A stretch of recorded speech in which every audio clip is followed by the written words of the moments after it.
ખાસ કરીને થાનગઢ તાલુકો અને મૂળી તાલુકાના જુદા જુદા જે ગામો છે, જામવાળી, ભડુલો છે, મૂળી તાલુકાનું અસુંદરાળી છે, ભેટ છે, દાંતોળિયા છે, ગઢડા છે, તો આવા ગામોની અંદર શેખરડી વગેરે ગામોની અંદર કાર્બોસેલ એટલે કે કોલસાના અગાઉ મોટા પ્રમાણમાં ગેરકાયદેસર ખનન વહન થતું હતું.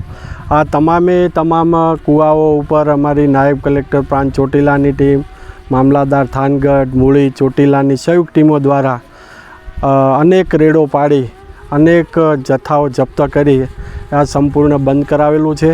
સાથે સાથે જે લાઈવ કૂવા હતા એ પણ મોટા ભાગના બુરાણ કરવામાં આવેલા છે. અત્યારે કોઈ ખનન પ્રવૃત્તિ બધી જ અંકુશમાં લઈ લીધેલી છે, પરંતુ આ ટેકનોલોજીનો જમાનો છે. એ ટેકનોલોજીને ધ્યાનમાં રાખી અને જુદી જુદી જગ્યાએ આજે ખાસ કરીને જામવાળી અને ભેટ ગામે આ ડ્રોન ઉડાડવામાં આવ્યું છે અને આ ટેકનોલોજીનો ઉપયોગ કરી અને ખાસ ડ્રોન દ્વારા બાજ નજર નાખવામાં આવે છે કે કોઈપણ જગ્યાએ આજુબાજુ હજુ વિસ્તારોમાં કે ક્યાંય ખૂણે ખાચરે ક્યાંય કૂવો ભવિષ્યમાં ચાલુ ન થાય, એટલે ટેકનોલોજીનો ઉપયોગ કરવામાં આવી રહ્યો છે.